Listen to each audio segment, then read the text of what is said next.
Alright, so in this video, we're going to be talking about 18 more of my favorite movies here. Kicking off this list in 18th place is Monstrum, and this is about a creature of some kind that has like rabies or something or other going ballistic and killing a bunch of people. They call it Monstrum.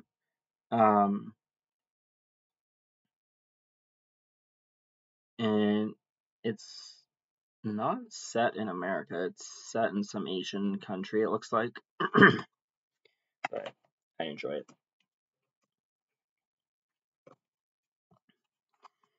In 17th place, we have Let's Scare Julie.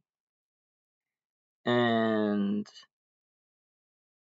this is just a movie about where some kids are having fun scaring their friends. And they end up getting in a lot of deadly trouble. Sorry, something's caught there. In 16th place, we have Ma.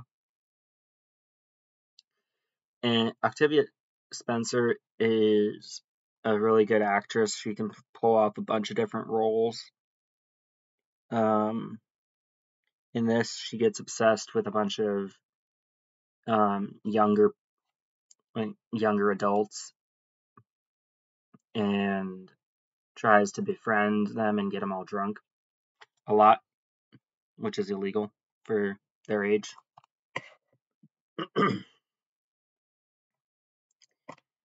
In 15th place, we have Malignant, where someone has an evil twin growing out of the back of their head.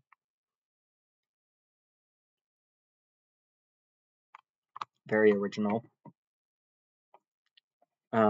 In 14th place, we have Monster Party, where a couple of people are invited to a party with a bunch of terrible, like, sociopathical murderer type people that are hence Monster Party, that are a bunch of monsters. And I think they managed to escape mostly, kill most of the bad guys. In 13th place, we have Love and Monsters. I bunched this with my monster movies. And it's about a guy going to try and find his girlfriend in a monster apocalypse type world. And she's 80 miles away, so he has to fight his way to get to her. That's love. In 12th place, we have Left Behind 3, World at War. And this one, it's kind of like the onset of World War III.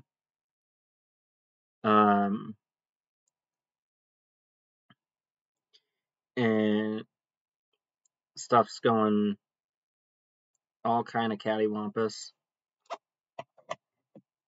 People disappeared in the first one. Speaking of the first one, in 11th place, we have Left Behind 1. And in this, people just start randomly disappearing as if Thanos snapped them out of existence, sort of. And it takes you on a journey to try and figure out like what's happening and why. In 10th place, kicking off our top 10, is Left Behind 2, Tribulation Force.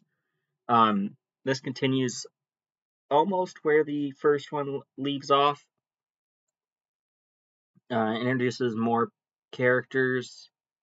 And yeah, it's a pretty good one. I like it. In 9th place, we have Lucy, which is an interesting like sci-fi story about what happens if you're able to use 100% of your brain's capacity at any given time and you basically become a supercomputer and a telepath and whatnot. In 8th place, we have Misery, a Stephen King adaptation.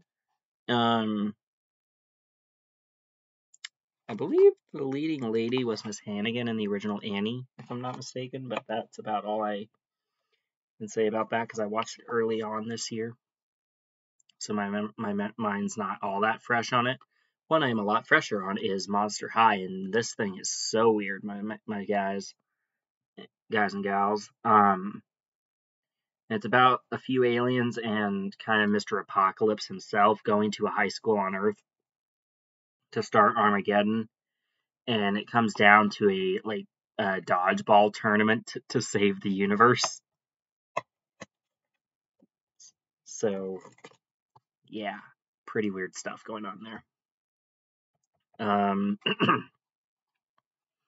In sixth place and at a much higher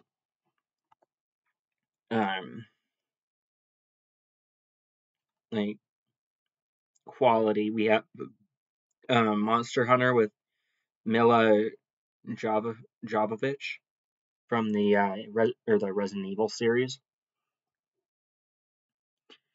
and this one left me wanting a sequel because there's so many more stories you could tell in this kind of an environment.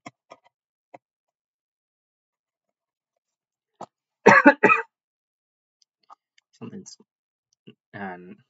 burning the back of my throat, sort of. In fifth place, we have Monster, where Charlize Theron is kind of a hooker, but she ends up killing whoever she screws because she feels taken advantage of. Except for that other girl on the cover there. I say kid, but I think she's like 20, or something like that. And I enjoyed this movie for what it was.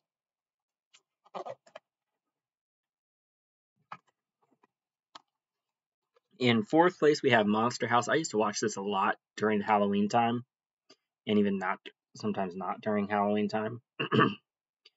And this one's like, what if a house came alive and tried to eat people while still being family friendly? Movie.